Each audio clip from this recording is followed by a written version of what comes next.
reason records go for any money at all, I believe this, especially 45s, especially underground 45s. There was two collectors, and I was helping George with that Vinyl Life documentary, and a lot of it was based off of these two guys. The main guy was this guy, Dave Antrell. This is a guy, he was a doctor.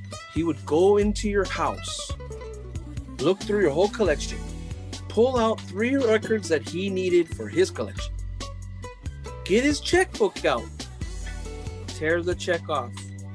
He would sign the bottom, and he would hand you the check, and he would say, you fill it out. So a dude like that ruined the game, because the dude would write like $2,000 or something. And this is like in the 70s. $2,000 in the 70s, bro. That's like crazy money, right? So this guy would write those checks out, and it would screw up the market, because he'd walk up to people like, oh, do you have that song, the La La La's on the doo-doo-doos or whatever? Oh, yeah, I got it. Well, what's it worth? You know, all like puzzled. What's that record worth, John? And John would say, well, I don't know, maybe about $50. He said, well, how about 500? And John would say, okay.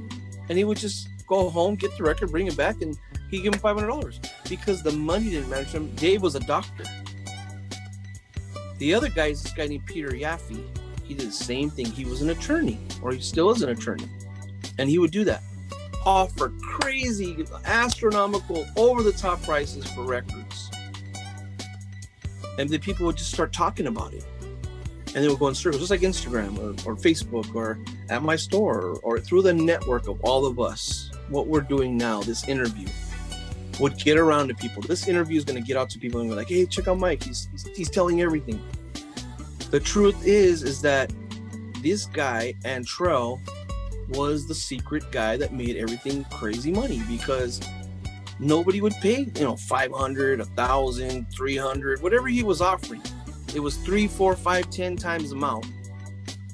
And that secretly fucked up the game, because one guy, John, would say, well, Antrell gave me $400. Well, really? And then John would say, well, I'll sell mine for $200. And then they'd say, oh, I got one. Like, it was just like, because he needed it, he paid a big price.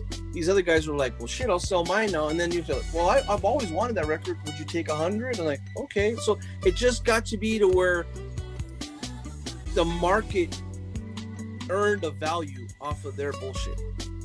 Like, their straight up bullshit made a market.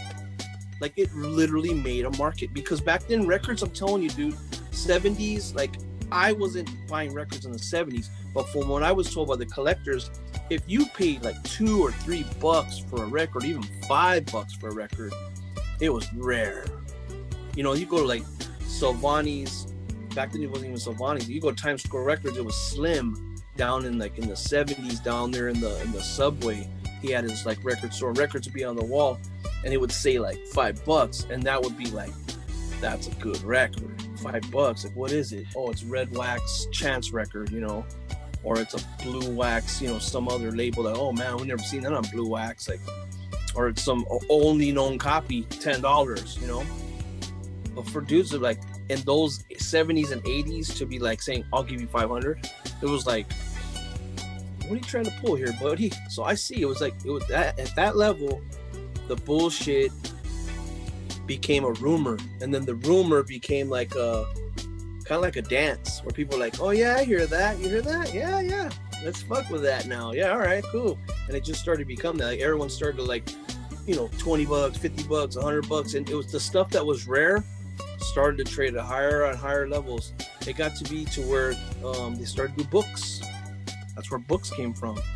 As they in the 70s and 80s, as these guys started, right, like in the 80s, I think Kreider did, or the late 80s, he did that doo-wop book, and there was prices in there, 20, 40, 50, negotiable. He put negotiable. It was something rare, and it just became to where now there's starting to become a market. Now it's starting to become a value.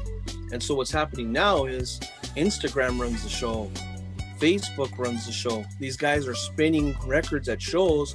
People are hearing them going, what's that? They go on YouTube, they look it up, they find it, or they sound it or hound it or whatever. They find the song, Then they'll go to Pop Psych and they'll look up, oh wow, it's sold for 200, 400, 300.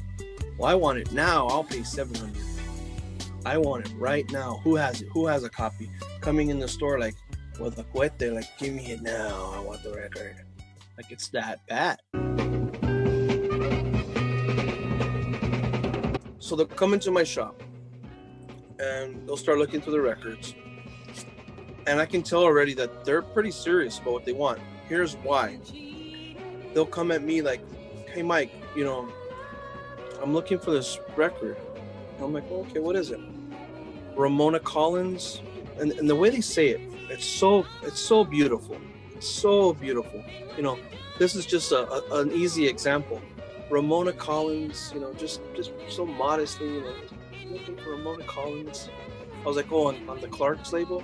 And I'm just like, I'm here to heal your soul.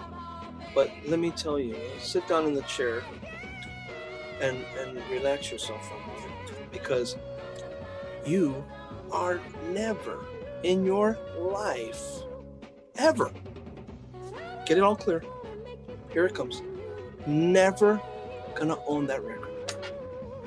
Never. Hear it, just listen. Never. And they're like, why, Mike? Why will I never own that record? Here's why.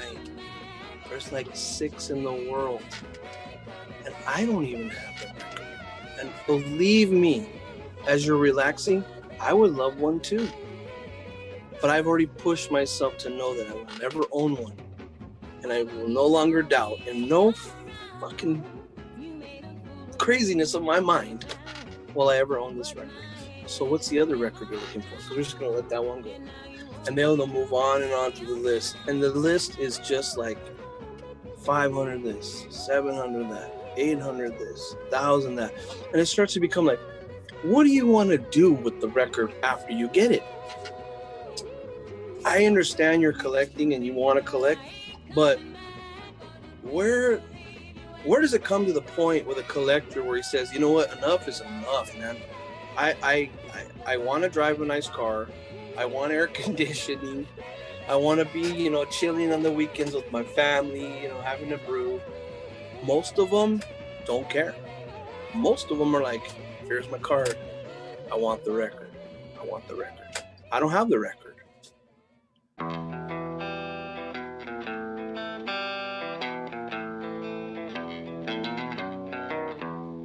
I had a guy in Philadelphia when I worked at the auction house. This is how fucked up record collectors are. I shit you not. He used to call every week. Hey, Mike, I made my payment. It's in the mail. You know, he had like a New York accent. I'm trying to express his accent. Like, Mike, man, yeah. I got these records and I'm trying to get them all paid up, you know? And it's fucking killing me. Let me tell you, I live in my fucking car. And now, let me tell you, bro, you live in your fucking car tells me a lot. You really, really love records. Why you say that? Because you live in your fucking car, man. Like, anyone that lives in their fucking car and wants to, my records are all in the storage. Climate control, there ain't a fucking rat around. This is like beautiful. They're all in cushion, you know, special boxes. You know, this is my life.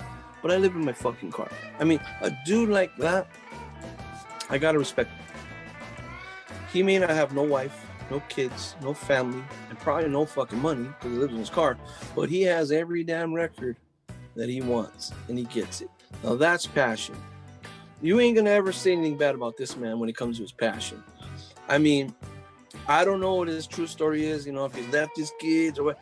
I heard from other people that the dude never seen him with a girl, never saw him with a family, always was in a hotel or had like a little apartment, and he just loved his collection, man. And he would buy $500 records from us. Like, oh yeah, I'm on my last payment of $320 and I'm just gonna send the whole thing. I'm gonna, you know, I'm just living in my car now, and I'm like, bro, you know, it's heavy, bro. It's heavy, man.